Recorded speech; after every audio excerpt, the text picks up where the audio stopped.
In the next few videos, we are going to look at a very specific technique to create custom attributes through scripting in order to create an animated pie chart. And the idea here is that when we create an animated pie chart, if a section is very small, the animation needs to be much faster than if it's a bigger section. We want the speed to be constant as it opens multiple sections of the pie. So that's where the challenge resides, and we'll see that in order to do that, we need to create our custom attributes through scripting instead of using the user interface. Anyway, so I'm going to start to create the graphic right away, so we'll understand the concepts as we are building this. So the first thing is I'm going to create a cylinder as we did before. I will just reduce the height segments there and increase the number of sides here to maybe 30, 50, maybe something like that. Oops, sides 50. Numlock is off, so 50. Maybe the radius a bit bigger, something like that. And that's going to be my my pie, the shape of my pie. I'm not going to go too much into, I shown in the previous video how to create lines and how to create text and all of that. I'm not going to create that again. I'm going to focus only on the animation of the pie. So if you want to extend and combine multiple techniques around that pie, feel free to do so. But I will only focus on the how to create the constant animation speed for opening a pie, and that's the part that is of interest to us here. So I will just assign a material to this, and I will also look at the modifier stack, and actually I'm going to make it just at 0, 0, 0. It doesn't have to be, like I said before. It's just that if I want to align multiple things with that pie, it's easier to when we know that it's at 0, 0, 0. And I'm going to turn on the slice. We are going to slice maybe to frame. I'm going to create just a two section pie because it's the same concept for 3, 4. It's just that it's a bit redundant and we have to do multiple lines of code, so it's just a matter of copy and paste. But I'll show you the concepts, and after that you can do it for 8, 9 pies. We don't really care about the number of sections, but I'll do it for 2 so we're not too redundant when we do this video. So the first pie here will be from 0 to 180, and the second one here I'm going to clone it and I'm going to make it a copy, and this one here I'll make it 180 to 359.9999. Like I said before, it's better than doing it to 360 so that you don't have flashing geometry when it opens. So what we have now is 2, and I'm going to create another material for this second part and change the color maybe to something a bit more let's say bluish kind of thing, so that we can differentiate the two. And the first one here will make it yellowish, something like that. Here we go. And those are going to be the 2 pies that we're going to work with.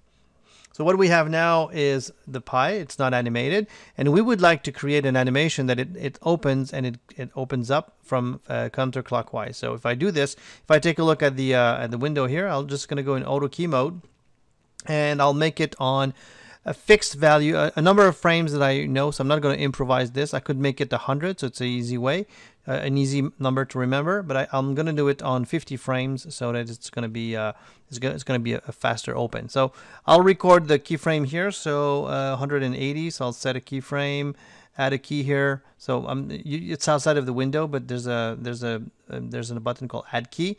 So I've just created a key at this point, and I'm going to go back to 0 here, and I'm going to set it to 0. And I'm going to add a key here as well, make sure that it's recorded. So now what we have is something that looks like this. So it opens up from 0.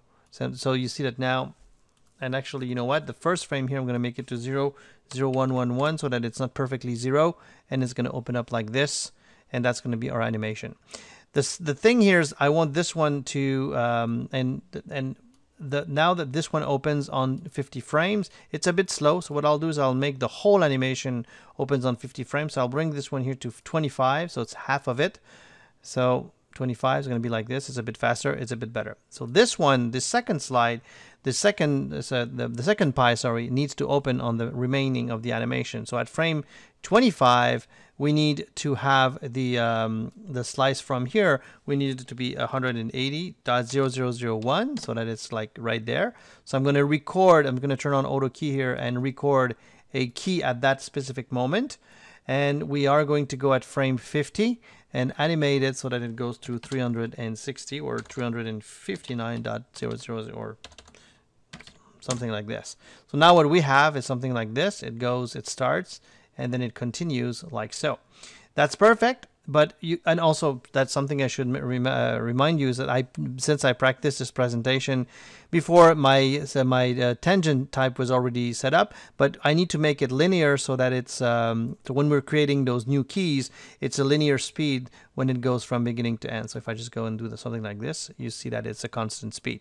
But you see that here my second pi is visible as we are opening. So we want it to be invisible. So what I'll do is I'll turn on auto key again. And I'll make sure if I go to the object properties, I'll set the visibility to 0 at the beginning. At 25, which is right there, I'm going to also set a keyframe of 0 or 0.1 and then back to 0 so that we record the keyframe. And then I'm going to go one frame further when it's starting to open, and I'm going to set the visibility to 1 and OK. So now what's going to happen is that if I just bring that back to... Actually, it did record the keyframe object property.